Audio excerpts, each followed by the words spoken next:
Antonio, después de estar casi prácticamente buena parte de tu vida en la Costa del Sol, ¿qué te queda de melillense? Bueno, un cierto sentimiento de arraigo y también una cierta nostalgia, no en vano has pasado allí tu niñez y eso siempre queda, ¿no? Yo me siento malagueño, pero me siento también melillense y además siento a Melilla y tengo familia allí. De vez en cuando voy y cuando me preguntan que de dónde eres, pues yo muy orgulloso que soy de Melilla. Bueno, es que solamente hay de distancia un charco, como es el Mediterráneo, el mar de Alborán de por medio, pero tampoco eres un caso muy extraño, porque decir malagueño, decir melillense, estamos hablando del mismo ámbito, del mismo mar, de los mismos aires. No sé si recuerdas que cuando en el DNI antiguo de Melilla, ponía Melilla, provincia de Málaga. ¡Ay, qué gracioso! Eso no, sí, no lo sabía. Melilla era provincia de Málaga y Ceuta de Almería. Anda. Sí, Ceuta eran antes de que fueran ciudades autónomas. Claro. Yo creo que el único vínculo, digamos, oficial, porque, digamos, de hecho son muchísimos, es el eclesiástico, la diócesis de Málaga-Melilla, ¿no? Puede ser. Por la parte religiosa, porque sí. Luego, bueno, sí. Las autonomías y todo lo que ha venido de por medio. Efectivamente, entonces ya prácticamente... Pero siempre tan cerca. Sí, además que prácticamente a 5 horitas de barco, que yo lo prefiero al avión, porque el avión se me hace demasiado corto, demasiado rápido. Y un viajito en barco de día, de 5 o 6 horas, disfrutando un poquito del mar, es un mini crucero que se puede pasar muy agradable. El melillero. El melillero, que normalmente era nocturno, ahora también lo hay diurno, sí. Y tarda 8 horas. Y luego había uno de la compañía Armas, que salía de Motril, que tardaba 5 horas y era muy agradable porque era un mini crucero. Te podías sentar allí en la terraza, en el bar, con su animación, al solecito y viendo las olas, y una maravilla. No, y además, hay viajes y hay viajes en función de los destinos. El destino Melilla es el destino barco. O el transporte barco. Absolutamente, así es. Porque luego el avión, vale, muy bien, llegas, tal. Sí, el avión para el que tiene prisa va muy bien, porque llega en media hora. Pero para el que tiene tiempo, yo prefiero disfrutarlo a través del mar. Naces en Melilla, tu padre Paco, tu madre Juana. ¿Tus padres eran nativos o por qué surge Melilla en vuestras vidas? Mi padre era oriundo de Almería, Anda. Pero tenía familia en Melilla y prácticamente se crió con su tía en Melilla. Y ya mi madre sí era oriunda de Melilla. Entonces, bueno, pues esos eran los orígenes. Y de hecho mi padre tenía y sigue teniendo mucha familia en Almería. Claro. Y por la otra parte también nos siguen quedando algunos familiares en Melilla. En un barrio que ya el nombre lo dice todo en cuanto a la identidad de Melilla, ¿no? Barrio Primo de Rivera. Sí, barrio Primo de Rivera. Claro. Sí. El primero de 5 hermanos. Sí, el mayor, sí. Vale. Familia numerosa. Sí. ¿Y tu padre trabajaba como almacenista de una empresa? Él era chofer de una empresa de almacenes de mercancía. Anda. Que se dedicaban al transporte de mercancía a las ciudades más importantes de Marruecos. Claro. ¿Y allí están tus primeros 12 años de vida? Sí. Y allí siguen correteando, ¿no? Sí. Efectivamente. Incluso de vez en cuando a lo mejor te viene a tu pensamiento escenas escolares, ¿no? Como... Sí, bueno, escenas, por ejemplo, digamos que la escuela primaria, que no sé por qué, era una escuela privada cuando en el barrio también estaba la escuela pública, sí. Era la escuela de la señora Bárbara. De la señora Bárbara. Que nos trataba muy bien y sus hijas eran las maestras, ¿no? Una era la señorita Norit y la señorita Conchi, que eran las dos maestras. Muy especiales. Efectivamente. Sí, sí, sí. No me acuerdo. ¿Niños y niñas o niños por un lado y niñas por otro? No, yo creo recordar que era mixta. Anda. Yo creo que era mixta, que no había, creo, pero no estoy seguro. No estoy seguro, pero creo recordar que era mixta entonces. No obstante, había algún detalle que mejor, Los niños y las niñas. no recordarlo, como era el detalle de que no se podía escribir con la izquierda, ¿no? Uy, es verdad. No se podía escribir con la izquierda, son detalles que se te quedan, ¿no? Claro, es cierto. Y a fuerza de observaciones más o menos drásticas, Es cierto. te cambian, digamos, la mano de escribir. De ¿Y escribir, digo.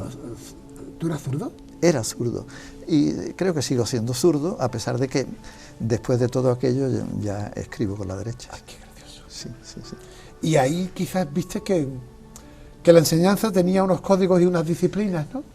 Bueno, no creo que fuera propio de la enseñanza en sí misma, sino Ya, que seguramente... al menos las de entonces. Sí, habría allí? algunas pautas o alguna costumbre o alguna cultura que de alguna manera, pues el escribir con la mano izquierda debería ser un poco casi una enfermedad o un vicio, no estaba bien visto, ¿no? Porque de otra forma no se entiende, ¿no? Claro.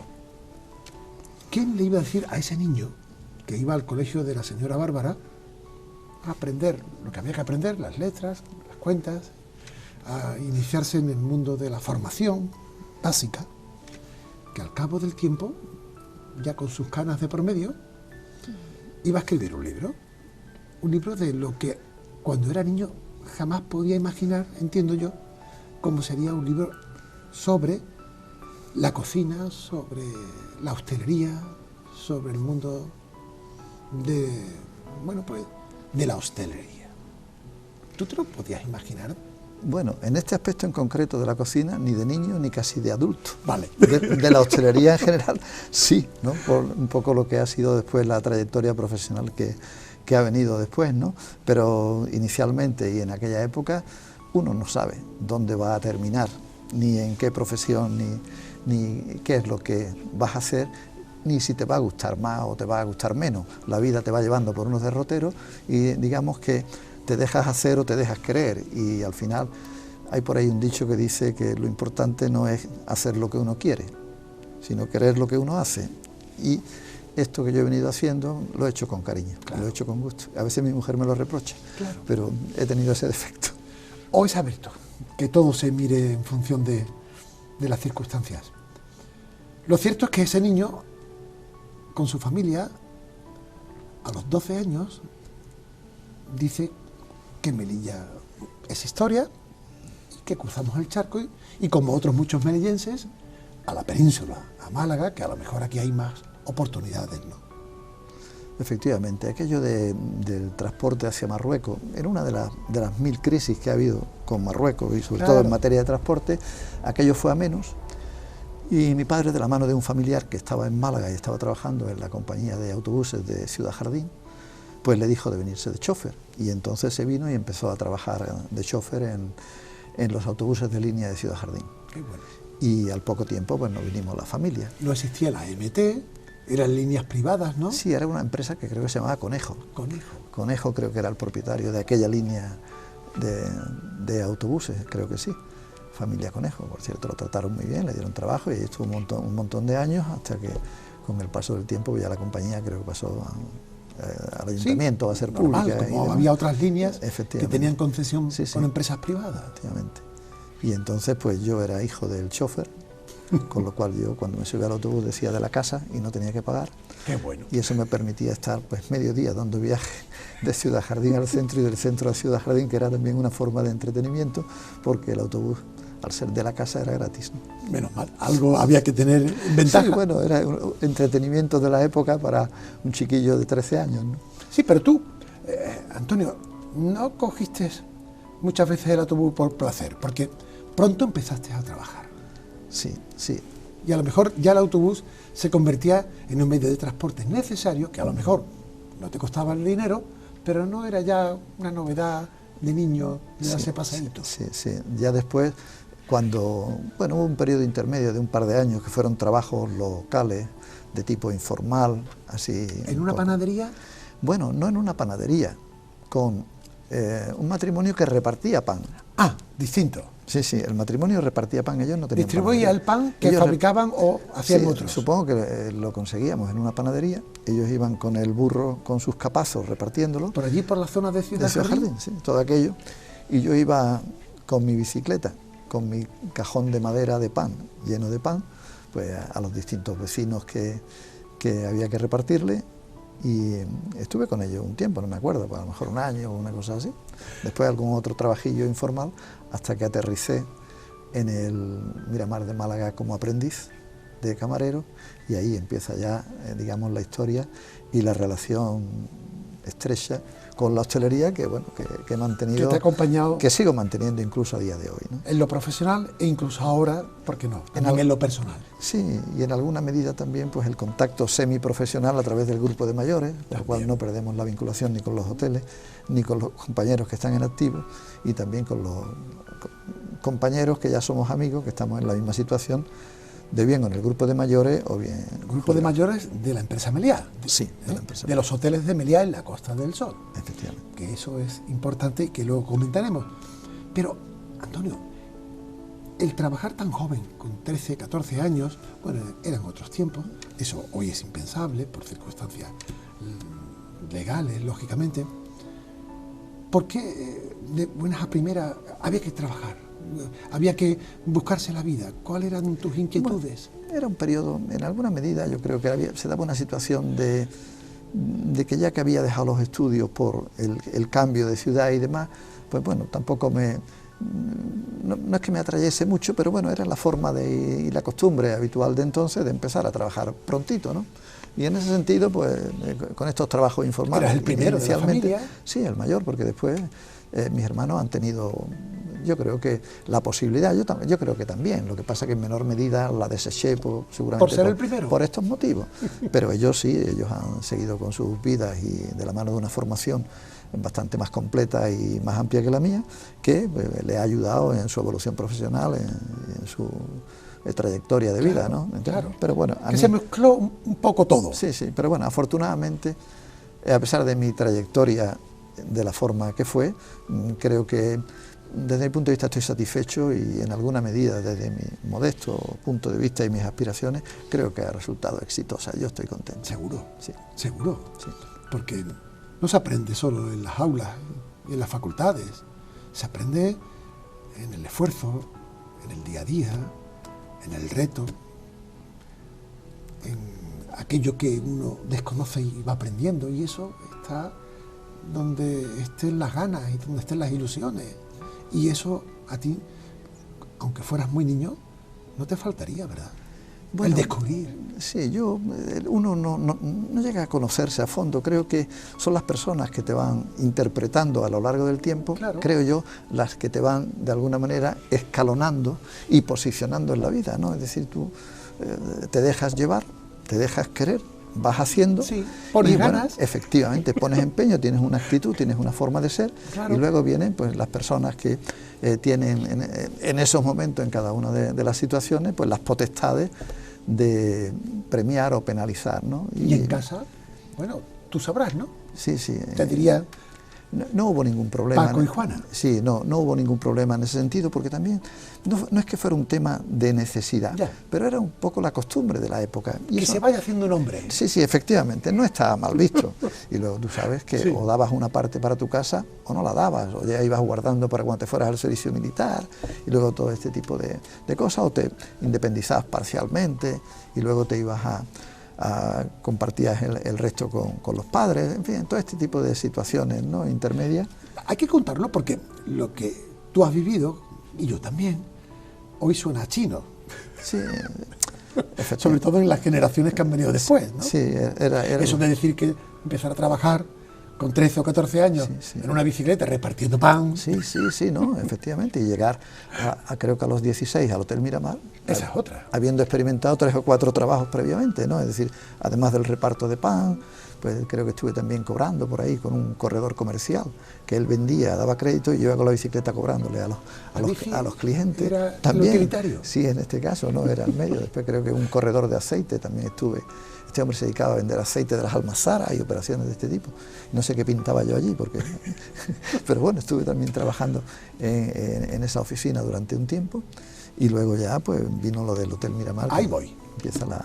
Ahí voy, porque hombre, se puede empezar en el mundo de la hostelería pues desde establecimientos básicos, de un nivel muy normalito, pero claro, de buenas a primeras, ser aprendiz de camarero en el hotel más emblemático, histórico, nostálgico de Málaga, como el Hotel Miramar. Sí, sí. ¿Cómo fue aquello? Sí, pues aquello pues de la mano de un vecino que creo que me ayudó a entrar. Él tenía relación y alguna posibilidad, y pude empezar allí en el Hotel Miramar, y allí estuve del 65 hasta el 67 de aprendiz, y luego ya creo que tuve una gran promoción, pasé de aprendiz a ayudante con el paso del tiempo, ¿no? Claro. Y ahí tengo la anécdota esa que te conté, ¿no? Que era que bueno. Es que, claro, cuando se es tan joven, sí, y está uno aprendiendo, pues lo normal es que pasen cosas. Sí. Lo malo es que no pasarán cosas. Sí. Y si pasan cosas es porque han surgido para que yo aprenda. Sí. Y seguro que de esas anécdotas que te pasaron, como el de la bandeja que se te viene abajo porque estabas agotado con el peso de las viandas que llevabas, ante unos comensales tan importantes como el gobernador civil de Málaga y todo el séquito que habría, sí, porque sí. El problema estaba, y si no me corrige, en que entre la cocina donde tú hacías el transporte de las viandas hasta el comedor donde estaba la familia o los amigos del gobernador, ¿como cuántos metros había? Fácilmente podría haber 150 metros, yo qué sé, aquello estaba lejísimo, a mí se me hacía eterno, porque es que además la cocina estaba en la planta baja, había una escalera doble, pero doble, que parecían 4, y luego había que cruzar un salón de invierno, que era un salón enorme también, tipo palacio, y luego ya salías a la terraza. Y, claro, todo a pulso. Sí, cargado con los platos, toda la parafernalia del servicio, con las campanas, luego las salseras, luego las guarniciones. Y no un viaje, sino unos cuantos. No, en un viaje además, vaya, un desastre. Es decir, cargado como un bestia, sí, que yo calculé mal, y el que me mandó allí a llevarme todo aquello también calculó mal. Y ahí hubo un error de cálculo enorme, y a mí las fuerzas, además que yo nunca he sido un tío así muy grande y muy fuerte, sino que siempre he tenido la estatura normal y el peso justo, claro, ¿no? Y cuando llegué ya arriba con todo aquello, el brazo ya no me resistió y se me cayó pues a 3 metros de la mesa, o sea que... a 3 metros de la mesa. Y bueno, los jefes de rango que estaban ahí esperando que yo llegara para ya empezar a servir, pues bueno, ahí salieron del paso como pudieron, tuvimos que recoger aquello, vuelta a la cocina, y los comensales pues evaluando un poco la situación. Yo creo que en el fondo se compadecieron de que esa criatura con 15 o 16 años no llegó, no pudo hacer más y lo intentó. Y bueno, supongo que ahí yo tuve una parte de responsabilidad, pero era una responsabilidad muy, muy compartida, que ponen a un chaval con 15 o 16 años, digamos, con toda esa, sí, carga desde un determinado, sí, sitio. Pero ese chaval que podía dar la imagen de cierta torpeza o de cierta debilidad, ¿quién lo iba a decir que al cabo del tiempo iba a ser uno de los directores con más responsabilidades hoteleras de la Costa del Sol? O sea que, ojo, sí, sí, ojo, esa bandeja no se le cae a cualquiera. Sí, sí. No, de hecho hay un dato importante, que en el 67 el subdirector del Hotel Miramar se viene a Torremolinos a abrir el Hotel Estela Polaris de Torremolinos, y ya me ofrece... ¿Eduardo Zambrana? Eduardo Zambrana. Vale. Y me ofrece la posibilidad de venirme aquí al Hotel Estela Polaris. Aquí ya no entro de aprendiz, ahí entro ya directamente de ayudante. Ahí está. Ahí entro ya directamente de ayudante, así que ya había dado un pasito en el escalafón profesional, que antes se seguían y se medían muy bien los distintos pasos profesionales. Sí, sí, sí, y ahí sí, empecé como ayudante en el año 67. Fíjate, Antonio, lo que me cuentas no me es ajeno, porque yo podía haber sido perfectamente también profesional del mundo de la hostelería, aunque mi primer contacto o experiencia con la hostelería fue por un motivo para sacar dinero en verano de cara a irme a Madrid a estudiar periodismo. Y tuve una experiencia de factorista en el Hotel Málaga Palacio, el verano previo al empezar el curso en Madrid. Por tanto, me sé un poco el trajín que hay en una cocina en un comedor y entre los profesionales de camarero, de maître, de chef. Te resulta familiar. Mucho. Incluso hasta los lenguajes. Sí, Estás en la puré. Tengo la puré. Sí. Además, yo pongo ahí un comentario, me parece que lo pongo en el libro, ¿no? Dice, yo era del comedor, que el comedor está al otro lado de la mesa caliente. Estamos. Tenías la cocina, tenías la mesa caliente, que era donde el chef ponía los platos, y el comedor estaba al otro lado. Sí, y entonces esa definición la pongo porque es lo que decía, ¿no? Claro. El comedor estaba al otro lado de la mesa caliente. No, si de anécdota tú puedes contar, pero fíjate, yo en 3 meses tengo anécdotas como el hecho del facturista, por favor. No había cajas registradoras, no había ordenadores, era una cajita de estas con llave, como de ahorros, sí. Y donde te daban un dinero para el cambio, sí, efectivamente. Pero los clientes, los grupos, te pagaban en dólares y tú tenías que devolver en pesetas. Es complicado. Apuros todos, ¿verdad? Sí. No, la hostelería ha tenido, yo creo que sus características propias y lo que tú dices, creo que puestos al detalle hay muchas cosas que llamarían la atención, vaya. Bueno, se acaba el Hotel Miramar, ¿cuánto? Sí. ¿2 años? Aproximadamente, vale. Sí. Y la costa empieza a tirar.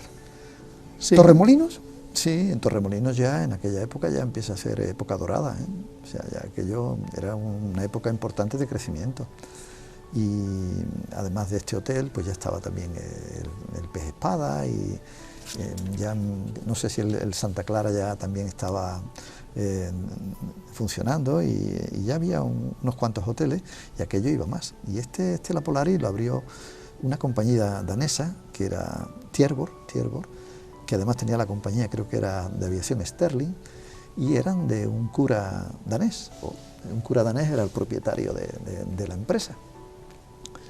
Y de hecho, varios años más tarde, 2 o 3, abrió el Stella Polaris de Torreblanca del Sol, que fue prácticamente el doble y ambos establecimientos siguen ahí a día de hoy, ¿no? Con otras empresas y demás, pero ahí siguen funcionando y muy bien. Claro. En aquel entonces era, bueno, como la compañía era danesa, pues prácticamente casi el 100% de la clientela escandinava, que además por otro lado era el boom del turismo escandinavo en la Costa del Sol, ¿no? Daneses, suecos, noruegos. Claro. Entonces prácticamente ahí se daba. Ahí ya te dijiste que el tema del turismo, el tema de la hotelería, ¿podía ser ya tu horizonte profesional? Nunca he tenido fijación, pero siempre he seguido una línea continua. Es decir, ¿qué pasó ahí en el Stella Polaris? Pues mira, pasó que en un momento determinado yo le planteo a la dirección, voy a salir una etapa con una excedencia a Noruega, pues yo ya tenía mis conocimientos de escandinavo. Al decir escandinavo quiero decir un poquito de danés, un poquito de sueco, un poquito de noruego. ¿Y eso por qué lo tenías? Lo tenía pues con la práctica allí, es decir, prácticamente en la práctica allí. Con el trabajo. Claro. Exactamente. ¿Qué quiere decir esto? Pues bueno, como yo aspiraba a pasar al departamento de recepción, le propuse a la directora de salir un periodo fuera de... y en este caso fue a Noruega, a Oslo, de la mano de la directora. ¿A mí qué me suena eso que viene de familia? ¿Sí? El salir. Ah, bien. Sí, pues en este caso... A ver. Sí, eso es a pequeña escala. Sí, ya. Y ahora puedo entender algo de alguno de los hijos. Vale. Pues trabajé un periodo allí en Noruega, en un hotel, y la verdad es que a pesar de la limitación... ¿Estabas casado o no estabas casado? No, estaba soltero. Vale. Estaba soltero todavía, y allí pues seguí estudiando. Qué bueno. Al mismo tiempo trabajando. Qué bueno. Y estudiando. Y estuve un periodo corto, un periodo de 6 meses, pero como yo estuve estudiando también, además trabajando allí, y bueno, pues estaba atendiendo a los clientes, tomando mis comandas, que eso es de otro vocablo y demás, yo consideraba que tenía un dominio suficiente del idioma como para poder aspirar a un puesto de atención al cliente en el departamento de recepción y demás. Y a la vuelta, al poco tiempo, se lo planteé a la directora, que era una señora mayor, danesa, la señora Sindal. Anda. No, me interesa que usted siga en el comedor. Yo creo que ella no se equivocaba con su interés en que siguiera en el comedor, porque me gustaba y se me daba muy bien el comedor. Y hacías un buen trabajo. Se me daba muy bien, claro. Pero yo iba por otro sitio. Claro. Y entonces digo, bueno, mire usted, lo dejo. y lo dejé en el año, creo que fue en el año 73. Después de 5 o 6 años en la empresa, digo, me voy porque no me pasan a recepción, me voy. Ya está. Y acabé al poco tiempo aquí en La Cascada, en el Hotel La Cascada, sí, y en la zona esta de Montemar. Correcto. Ahí estuve un periodo de tiempo y ahí conocí también a una persona que lo conocí en el bar Escandinava, que estaba ahí en la esquina, y por ese entonces se abría el edificio La Torre, en la colina, exacto, junto con la Malagueña y el Andaluz, sí, sí, de la mano también de, digamos, de unos directivos catalanes. vale, Creo que uno era el señor Torres y el otro, no me acuerdo en este momento del nombre, ¿no? Abrieron La Colina. sí. Y en La Colina ya entré como jefe de sector, porque yo venía ya de jefe de sector Perdona, de La Cascada. ¿cuáles eran los escalafones que había en el comedor? Bueno, Digo pues en el comedor, además de aprendiz Exacto. y ayudante, que era lo que yo pasé, yo progresé en el Stella Polari a subcamarero. Subcamarero. Subcamarero, que era media plaza. Anda ahí. Sí, era subcamarero, el equivalente a media plaza. Sí, sí, sí. Y ahí hay una jerarquía. Bueno, sí, además se seguían Claro. estaban marcadas las diferencias. Cierto. Puede que incluso a efectos retributivos, ¿eh? También. Y a efectos de tareas. Y hasta de uniforme.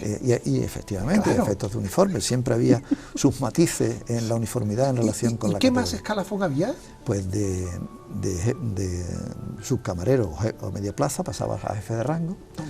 De jefe de rango pasabas a jefe de sector. De jefe de sector a segundo metre. Toma. De segundo metre pasabas a primer metre y ahí ya podías pasar pues a responsable de alimentos y bebidas o algún cargo de este tipo, ¿no? Gestión. Efectivamente. Entonces, bueno, pues ahí yo ya empecé aquí en la empresa esta ¿Jefe de del sector?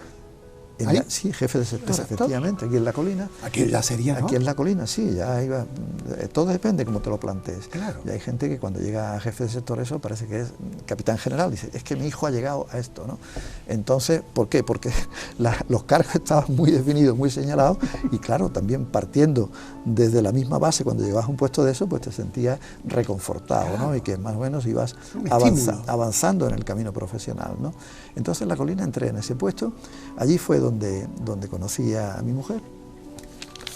Y Elisa. Elisa, efectivamente. ¿Vale? Y Ella trabajaba en el hotel. sí, ella trabajaba ahí en el departamento con la gobernanta y en las operaciones de limpieza. Claro. Y yo la conocí allí y de ahí empezó la ¿Y relación. se relaciona el jefe del sector con la Sí, efectivamente. empleada de limpieza del hotel? Yo ya tenía 25 y ella tenía 15. Fíjate que con 15 ella estaba ya trabajando también. Amigo, Entonces, amigo. que se da la misma circunstancia Amigo. de empezar a trabajar temprano, ¿no? ¿Malagueña ella? Sí, ella nació en Madrid. Vale. Ella nació en Madrid, pero la familia se trajo aquí Perfecto. prontito. ¿Eh? Y entonces yo tenía 25 y ella 15. Yo me acuerdo que cuando fui a pedirle la mano a mi suegro, Sí.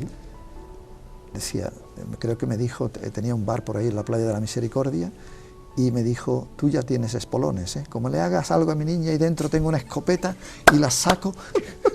Esta fue la bienvenida que me dio mi Está suegro. bien, ya te puso en orden. Sí, me llamó al orden. Es que era una niña. Sí, rápidamente. Y además, ella quería mucho a su padre, Claro.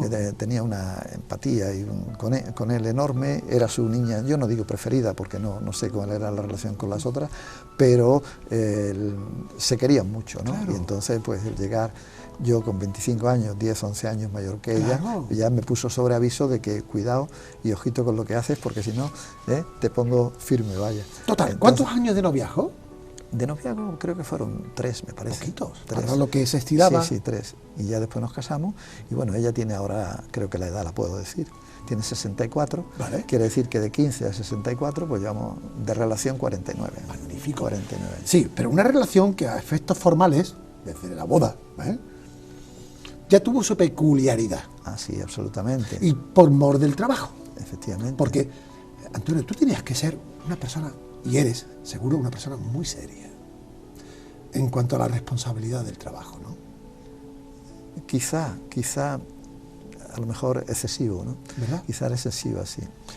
Porque Yo estabas cuando de prácticas, ¿no? Sí, cuando lo dejé, perdona, cuando lo dejé, al final, ya con 63. Ya jubilado, ¿no? Sí, pero Vale. hago este salto para decir, lo que más me pesaba era el peso de la responsabilidad con 63 años. Y cuando veía, por ejemplo, el camión de los bomberos que iba por el paseo marítimo de Playa Mar, a 2 kilómetros del hotel, yo estiraba el cuello porque digo, ¿qué habrá pasado en el hotel? Ya creía que el camión de los bomberos iba allí, o iba una ambulancia, ¿qué habrá pasado en la piscina? Entonces, tenías el hotel siempre aquí. Efectivamente, y entonces yo eso lo llamo el peso de la responsabilidad, y de verdad que yo ya en esta última etapa me pesaba.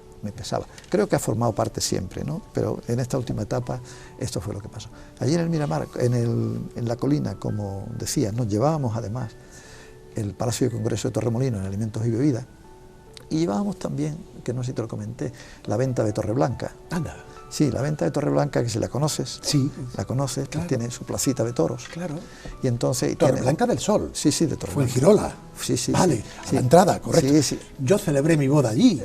Lo conoces entonces. Claro, y con la vaquilla y todo. La vaquilla y prácticamente el salón, sí, que es un palacio, me suena, un palacio medieval con sus estatuas allí, y sus armaduras y todo Me esto. suena, Antonio, pues, me suena. Sí, sí. Y dimos hasta la vuelta al ruedo y todo. Sí, sí, pues allí lo llevábamos entonces nosotros, y entonces teníamos pues la triple responsabilidad de, por un lado, lo que eran los clientes del edificio de la Torre, que tenía 1000 plazas aquello, teníamos el Palacio de Congreso y teníamos también lo que era la plaza de, o sea, lo de Torreblanca, ¿no? Y allí en la de Torreblanca dábamos un banquete diario, un banquete para grupos de americanos que se alojaban en Fuengirola y que eran de las grandes empresas automovilísticas americanas que venían a la costa por miles. Claro. Se alojaban ahí, pues venían 1000, a las 6 semanas se iban y volvían otros 1000. Claro. Y entonces ahí se le hacía una cena de gala cada día a un grupo distinto, y se le empezaba con la vaquilla, la capea, la No estaba sangría. toreada la vaquilla ni nada. Efectivamente. Sí, sí. Y ahí dábamos este tipo de servicio. Entonces, bueno, pues esto pasó en la época de ahí, y ahí fue donde también se dio un detalle muy interesante, ahí muy importante también, que me parece que no sé si te lo he comentado, que ¿qué pasó? Pues que la colina cerró. Ya. La colina cerró. Yo pasé al paro, y en el paro lo que hice es meterme en la escuela de turismo, y dado que tenía tiempo, pues hice los 3 cursos para director de hotel. Ahí voy. Sí, hice los 3 cursos para director de hotel. Ahí voy. Y la verdad que tengo que reconocer... ¿Tú ya eras recepcionista? No, todavía no. No. ¿Seguía estando en el comedor? En el comedor, llevando el tema de alimentación y bebidas. Correcto. En la torre como segundo metre. Claro. Y llevando estos otros... Pero tú tenías muy claro de que tenías que salir del comedor más tarde o más temprano. Quería seguir progresando, pero sin un objetivo No, totalmente... no. Y bueno, como tengo ahora esta posibilidad, Claro. entonces había 2 vías para acceder a los estudios de director de hotel. Una era la vía académica, universitaria, Vale. como ahora, y otra era la vía profesional, Bien. donde si tú acreditabas unos determinados años en puestos de responsabilidad en hostelería, podías acceder. Se Y yo, homologaba.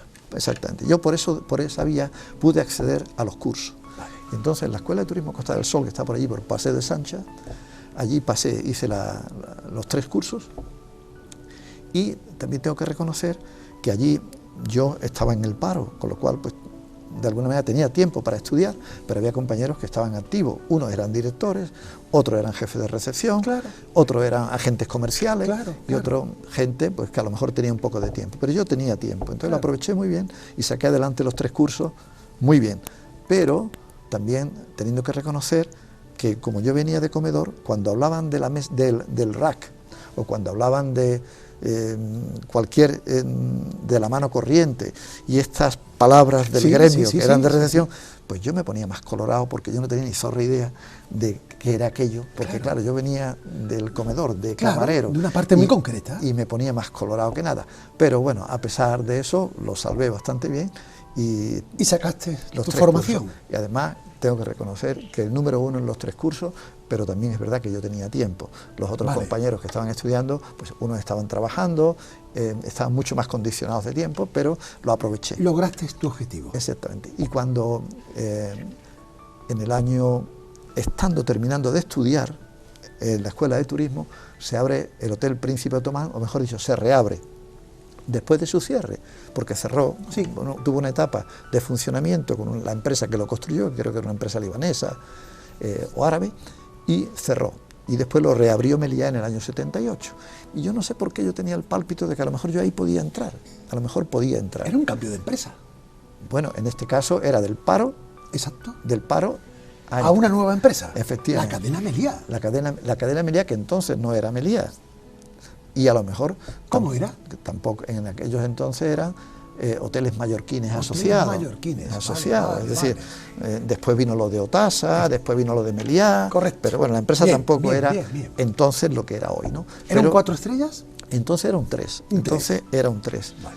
Y entonces tuve la posibilidad de entrar ahí en el año 78, todavía, a pesar de tener mi título de director, todavía pude entrar de jefe de sector.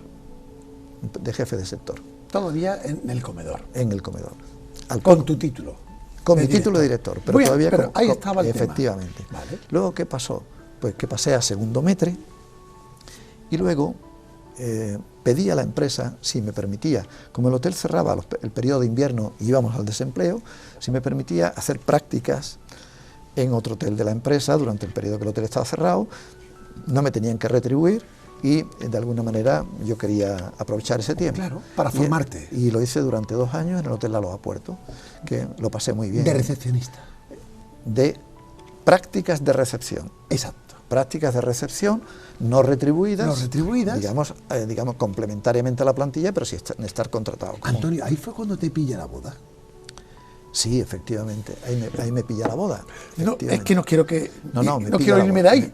Me pilla la boda, creo que fue un 15 de diciembre. Sí. Y esto era, yo me casé por lo civil, creo que fue un viernes, y el lunes me tocaba, dentro de esas prácticas no retribuidas, me tocaba el turno de noche, o la semana de noche, de prácticas de noche. Pues yo no renuncié a esa semana de noche porque estaba comprometido con eso. Prácticas no retribuidas, Vale, además. O sea que, prácticas y tú estabas recién casado. Efectivamente. Desde el viernes pasado. Desde el viernes. Y tenías que trabajar a partir del lunes de la semana siguiente. En el turno de noche. En el turno de noche. Entonces yo pasé la luna de miel, en lugar de con mi mujer, con los compañeros de la recepción del turno de noche del Hotel Aloha Puerto de Torremolinos. La luna de miel con el trabajo y el sol de miel con Elisa. Sí, efectivamente. Por eso digo, y lo pongo ahí en el libro al inicio, por la paciencia y el apoyo. Porque realmente ser la mujer de un director con una actitud como la mía, la verdad es que es tremendamente, entonces le estoy muy, muy agradecido por toda esa paciencia y todo ese apoyo a lo largo de tantísimos años. Seguro. Antonio, ¿y cuándo te estrenas como director? Como director, mira, sucede que estando ya en el departamento de comedor, pues planteo la posibilidad de pasar, creo que ya el tercer año de estar en el hotel, la posibilidad de pasar a recepción. Se me permite, y ya empiezo de recepcionista, porque había hecho las prácticas durante 2 años, o 2 inviernos, mejor dicho, en Aloha Puerto, y ya tenía el suficiente conocimiento de la parte técnica, porque también, para la gente que no lo sabe, la parte técnica de una recepción de la A a la Z se aprende en 6 meses. Yo no necesité más. Y si yo no necesité más, nadie necesita más. Por lo tanto, la parte técnica de una recepción de hotel no es difícil. Eso hay que complementarlo con la parte de atención al cliente y con la parte de idiomas. Pero bueno, como yo venía ya de comedor, tenía una cierta experiencia en atención al cliente y en idiomas, pues con la parte técnica que conseguí aprender en el Aloha Puerto, pero donde voy con lo de los 6 meses, es que realmente no es un departamento difícil de aprender, es decir, la cocina necesita muchísimo más tiempo, el comedor necesita mucho más complejo, tiempo. ¿verdad? Sin embargo, un departamento de la importancia de recepción, técnicamente, de la A a la Z, se puede dominar en 6 meses y de alguna manera... Aunque no hubiera conserjería en el hotel. Bueno, eso te obligaba a un cierto desdoble, a un cierto desdoble, pero la parte de conserjería técnicamente era una parte más de atención al cliente, con una parte técnica que no era muy importante, que era el seguimiento de las excursiones, las liquidaciones relacionadas con personalizada. Efectivamente, sí, es decir, atención al cliente y también el complemento de idiomas, ¿no? Y esta fue el pasar allí a recepción. Y luego resulta que del hotel que no pude pasar a recepcionista, que era el Stella Polaris, abre el de Torreblanca y me avisan de que hay una plaza de subdirector y me la ofrecían. Y entonces se da la paradoja que donde no me pudieron dar la plaza de recepcionista, 2 o 3 años después me ofrecen la de subdirector. Entonces, la verdad que le dije, pues agradezco la propuesta y os voy a contestar, porque claro, me interesa, ¿no? Claro.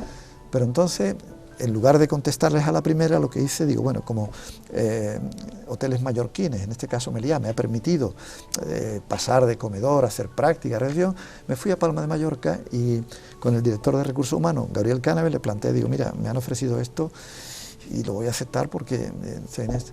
Entonces él me dijo, dice, pues mira, Antonio, si te quieres quedar con nosotros, va a haber movimientos en la costa y ese mismo puesto yo te lo puedo ofrecer justo en el mismo hotel que estás. Toma. Que además era un hotel de 600 habitaciones, muy importante.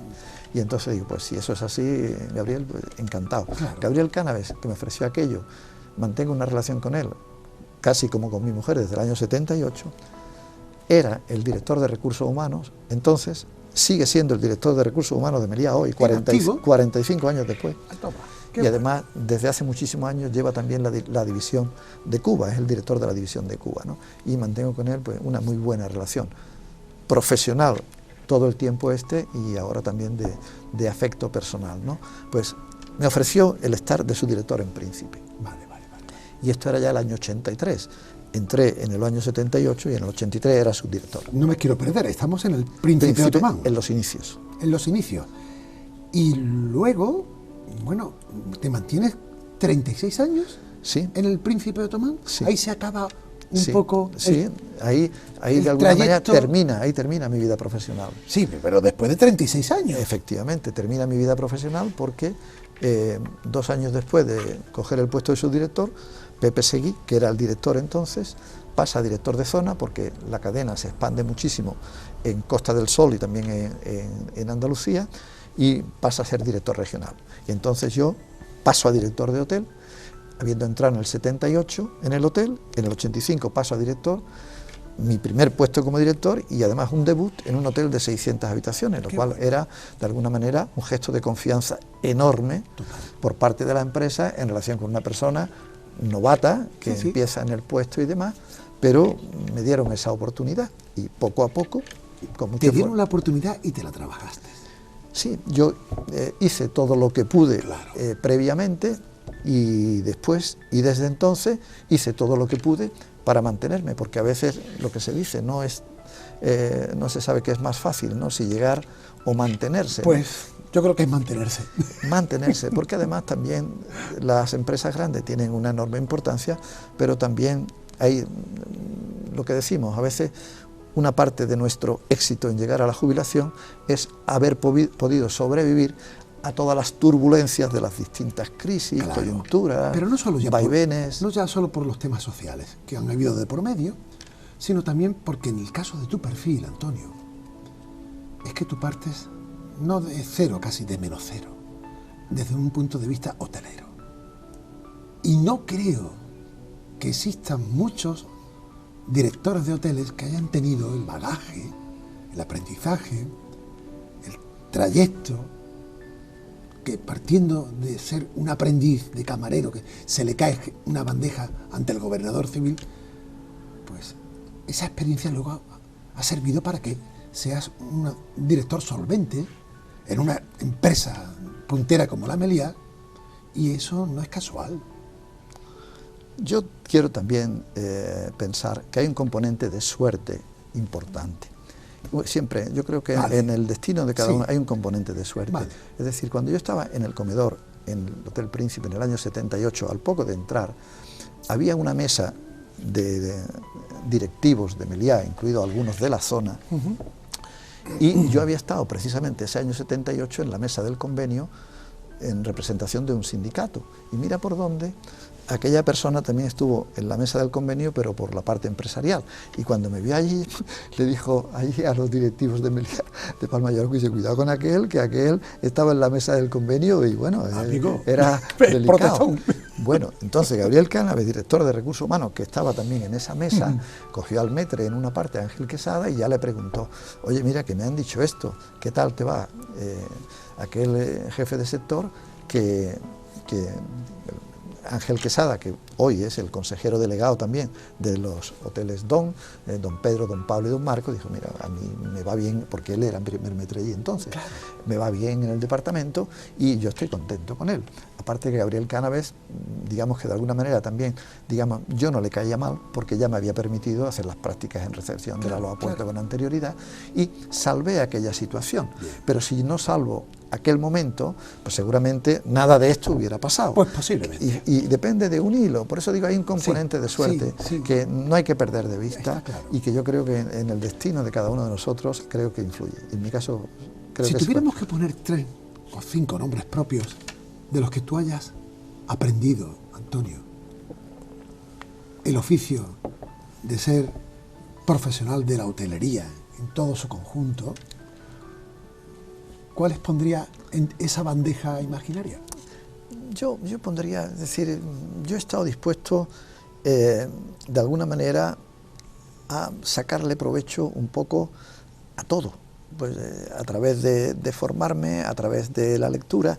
Yo, sinceramente, a la persona que más aprecio y afecto le tengo, Ángel Quesada, por ejemplo, que me ayudó en aquel entonces, pero también Gabriel Cánaves, director de Recursos Humanos de Meliá, también, y no quiero ser presuntuoso, al presidente de Meliá, don Gabriel Escarrer también, que sinceramente aposto por ti. Tuve una buena comunicación y una buena relación con él, y de alguna manera él finalmente me lo reconoció, en alguna medida me lo recompensó también, y yo creo que también teníamos un director, porque claro, toda esta vida profesional es en Meliá, quiere decir que los referentes están ahí.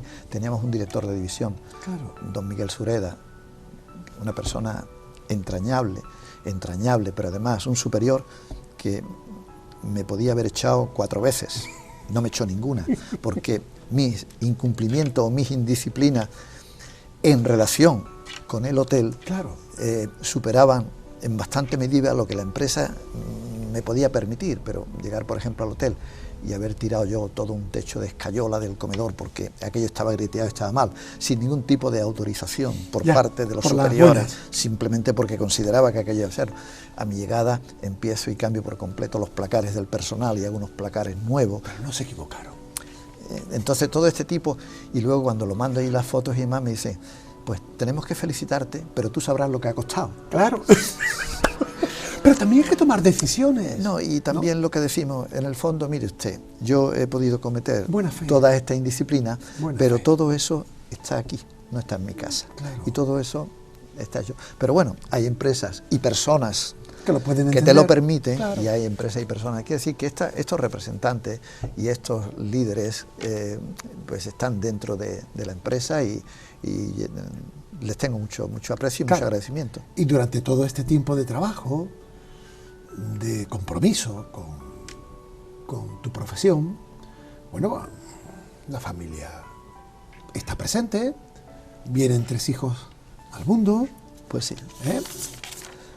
Francis, Antonio, Elisa, incluso con 2 nietos por parte de Elisa, ¿no? Elisa nieta y Guillón nieto, ¿vale? Que por cierto, están muy lejos, ¿no? Sí, están en la isla de la Reunión y de aquí estarán a unos 9.000 kilómetros. Sí, decimos la Reunión, pero está en el Océano Índico. En el Océano Índico. Más allá de Madagascar. Sí, 1.000 kilómetros, bueno, digo aproximadamente, sí, unos 1.000 kilómetros, digamos que un poco más mar adentro que Madagascar. Claro. Madagascar está mar adentro, estará a unos 1.000 kilómetros de la costa de África, y la Reunión está mar adentro a unos 1.000 kilómetros de Madagascar. ¿Y ninguno del sector turístico, no? No, ninguno. Aunque uno sí que le gusta mucho el turismo. Sí, el turismo. O el viaje. Sí, o la aventura. Sí, un poco de todo eso, sí. Porque Francis es el que, con la bicicleta. Sí, actualmente con la bicicleta. Fíjate qué casualidad. Sí, él empezó. Porque a ti también, de joven, tenías bicicleta. Sí, pero en este caso distinto el motivo. Lleva mucho tiempo viajando, dando la vuelta al mundo, por donde haya. Sí, como me decía un indigente el otro día, tu hijo trabaja para vivir. Entonces él trabaja y lo que ahorra lo emplea en viajes. Es el mayor, ¿no? El mayor. tiene 40 años, acaba de cumplir, y ya ha visitado medio mundo. Espíritu aventurero. Absolutamente. ¿Ahora dónde está? Ahora está en Turquía, próximo a pasar a Irán, porque quiere pasar a Irán, porque ya en Turquía creo que le quedan aproximadamente un mes con la visa vigente, y al cabo de 3 meses, ya lleva 2 allí, pues tiene que continuar, ¿no? Y seguirá su proyecto, su intención. ¿A dónde? Que en principio él quiere llegar a Japón. En Bixi. En Bixi.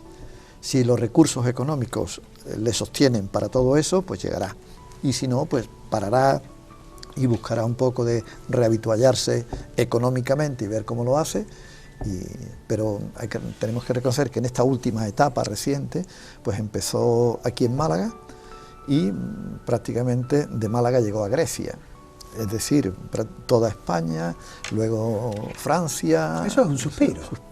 Los Balcanes, efectivamente Grecia, y todo eso en bicicleta, con una bicicleta cargada con 4 mochilas, de peso lleva unos 65 kilos, unos 65 kilos, y ahí lleva pues su tienda de campaña, ahí lleva su cocina, y ahí lleva pues su casa a cuesta, ¿no? Su casa a cuesta. Luego seguimos con Antonio. Sí. Antonio es arquitecto, ¿no? Sí, Antonio es arquitecto y, bueno, trabaja en una empresa de construcción. Sí.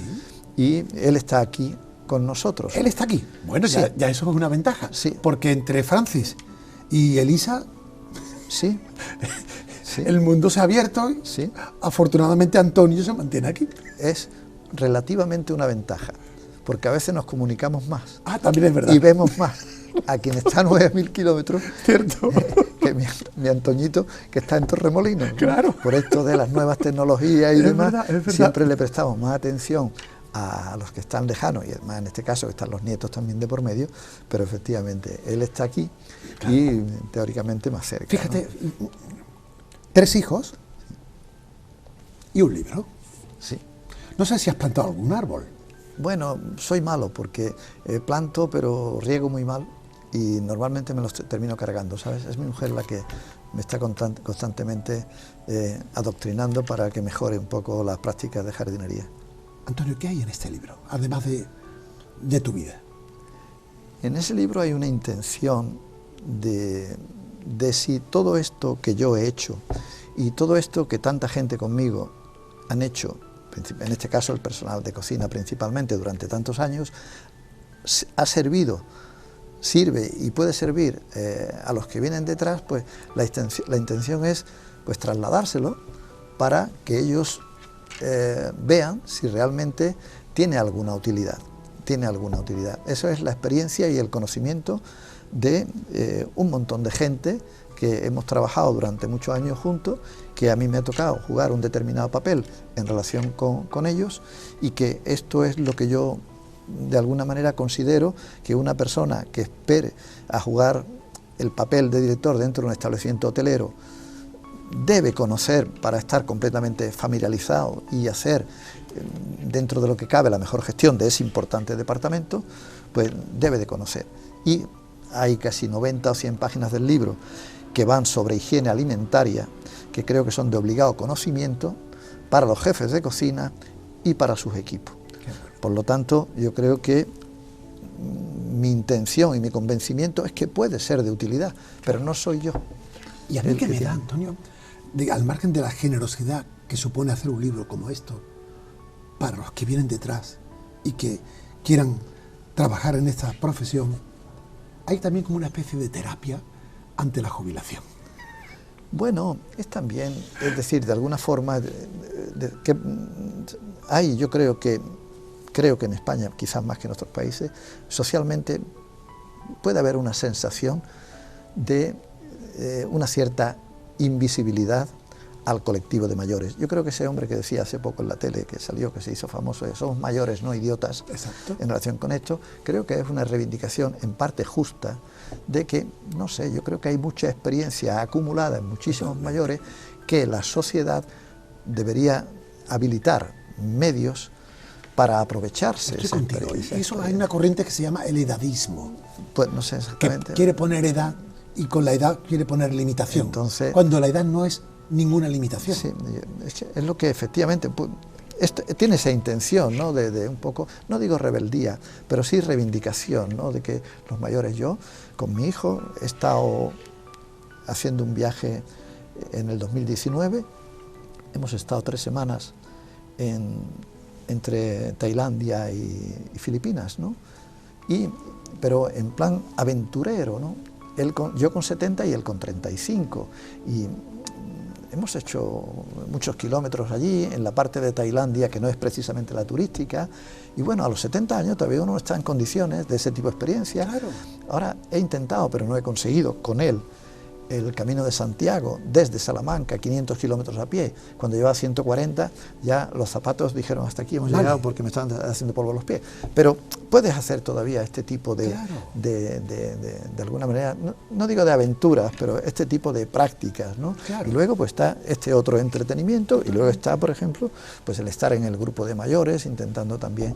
Se pueden hacer cosas, y para colmo, mi mujer es la presidenta de la comunidad y yo soy su hombre de confianza. Qué bueno. Quiere decir que me toca, de alguna manera... Que hay que seguir teniendo agenda. Efectivamente. Y actividad. Efectivamente, con la única limitación, y en eso hay que ser cuidadosos, de evitar el estrés, porque estrés ya hemos tenido bastante durante muchos años. Ahora se trata de estar muy entretenido, pasándolo bien, pero cuando llegues al punto de estrés, intentar reducir un poco la velocidad. Difícil. Eso te iba a decir. Muy difícil. ¿Cómo frenas el estrés? Sí, es difícil. Es difícil. Pues este libro, por ejemplo, a mí me ha costado muchas noches darle vuelta a la cabeza y a las 4 de la mañana levantarme, porque el libro no me dejaba dormir, porque tenía algunas cosas entre manos que quería continuar, ¿no? Por ejemplo, una noche levantarte a las 4 de la mañana no pasa nada, pero si vas repitiendo ese tipo de prácticas, al final... sistema sí, un poco adictivo, de tensión continua. Y es lo que estamos diciendo. Yo creo que también tiene algo que ver con la actitud de cada uno, ¿no? Es decir, cada uno es de una determinada forma y en relación con determinadas responsabilidades actúa y se manifiesta. ¿Y ahora qué toca? Pues ahora ya, yo te digo, estoy muy entretenido, me gusta mucho andar, estoy en el grupo de mayores de Meliá. De estos trabajos creo que, teniendo en cuenta el esfuerzo que me ha costado creo que no tengo tiempo, o no debo dedicarle más tiempo ya a este tipo de tareas, porque es una tarea demasiado exigente para que yo estoy muy bien de salud. Afortunadamente no tomo ni una pastilla, pero por otro lado soy consciente de que no me queda mucho tiempo. Estamos, claro. No quiero emplearlo en esto. A mí temas de actualidad, por ejemplo, la guerra de Ucrania, pues la sigo casi párrafo a párrafo de cada periódico que va poniendo una noticia, porque es un tema que me interesa. Luego las elecciones, me interesa estar al día. Entonces todo este tipo de información le presto atención, ¿no? Entonces a mí todo eso me tiene más que entretenido, ¿no? Claro, claro. Y me quedé asombrado el otro día con José Miguel Bordera, porque hizo tal detalle estadístico de la realidad turística de hoy, que me dije, digo yo, para ese tipo de análisis a día de hoy, que mis actuales atribuciones ya no me permiten llegar a eso, ¿no? Pero me quedé asombrado, ¿no? Porque de alguna manera estaba completamente al día de un montón de detalles. Y ya te digo, mantengo el contacto con los compañeros, nos reunimos periódicamente, nos informamos periódicamente. ¿Que no te aburres? No, en absoluto. Eso no, es lo importante. En absoluto. Y que te sientes activo. Sí. Muy activo. Podríamos estar aquí hablando hasta mañana, porque tienes sabiduría, tienes lucidez para ello. Pero, por hacerte una pregunta entre lo personal y lo profesional, ¿qué se ha perdido del turismo en todo este tiempo?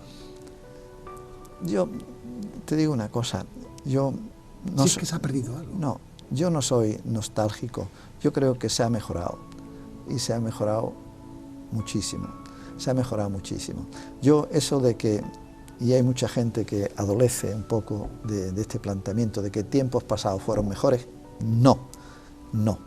Es decir, la Costa del Sol y los hoteles están hoy mucho mejor que nunca. Bueno, habrán variado los sistemas de comercialización, todo eso ha cambiado muchísimo, pero yo acabo de estar 3 días en el Meliá Santipetri con un grupo de compañeros. El servicio, excelente. La comida, excelente. Nuevos servicios que antes no existían, como es esto del level, con lo cual es prácticamente un todo incluido, que estás todo el día tomando lo que te apetece, donde te apetece, el personal en una actitud extraordinaria. ¿Qué más queremos? Luego, dependiendo de las fechas en que vaya, pues si es fecha de temporada alta te cuesta más, y en función de la temporada, pues se te hace más asequible, ya depende de tu elección, ¿no? Pero, sinceramente, yo creo que la hostelería hoy está mejor que nunca. Y no te digo la del año 67 y demás, que entonces, para un desayuno, era un café, un vasito de zumo de naranja de ese malo, te daban un paquetillo de mantequilla, si pedías un huevo hervido, y lo pongo en el libro, tenías que pagar. Es que no hay comparación, vaya, claro. Es que no hay comparación. Ahora lo que tienes es esto, y entonces en ese sentido yo pienso que habrá cosas que puede que estén un poco peor, como algunos servicios que se han perdido, pero hay otra nomenclatura de nuevos servicios que antes no existía. Claro. Es decir, ahora está pues el guest, que llaman, que es el de atención al cliente, que es el equivalente al conserje antiguo. Todo eso ha ido evolucionando. Claro. Y determinados puestos que antes se llamaban de una forma, ahora se llaman de otra. Claro. Pero todo ha ido a mejor. ¿Y cuál es el secreto de la Costa del Sol para haber sido y seguir siendo atractivo turístico de primer nivel? Hombre, yo creo que en principio pues que es un destino turístico lo que es toda España, seguro. Y yo creo que eso es muy importante. Luego pues tiene una buena oferta hotelera. Tiene una oferta hotelera. Yo creo que comparándola con el resto de la oferta nacional, yo creo que siempre ha sido muy competitiva. Siempre ha sido muy competitiva. Luego tienes el boom de Marbella. Marbella tiene un tirón extraordinario y todo eso influye, ¿no? Entonces, es lo que decimos. ¿Qué pasa con los otros destinos competidores? Que tienen muchos altibajos. ¿Por qué? Porque sus coyunturas son situaciones menos estables y tienen muchos altibajos. De pronto, pues, hay unos problemas enormes. Por ejemplo, ahora mismo la situación que hay con la guerra de Ucrania, pues yo creo que a familias con niños, por ejemplo, no le atraen demasiados destinos que en otras coyunturas, por razones de precio, sí hubieran ido. Ahora ni por precio ya lo convencen. ¿Por qué? Porque prefieren la seguridad, prefieren la estabilidad.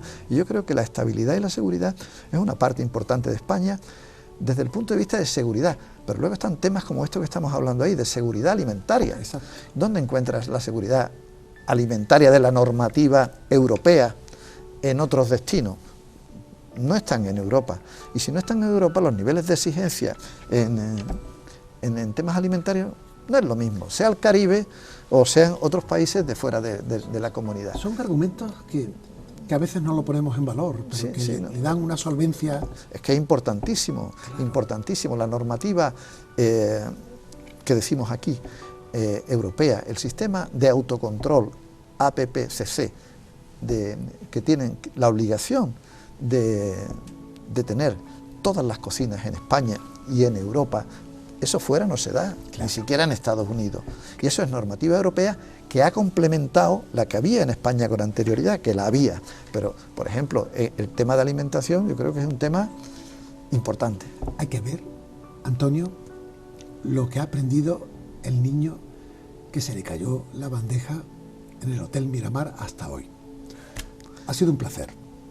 Muchísimas gracias. Me cabe una gran satisfacción haberlo intentado sin renunciar a mis principios. Y enhorabuena por el libro. Pues te lo he dedicado, Paco, y así simplemente para que te familiarices, lo que te pongo en la dedicatoria, un poco más con las cocinas hoteleras y con sus protagonistas. Aprenderé, seguro. No, seguro que... encantado, ha sido un placer. Igualmente.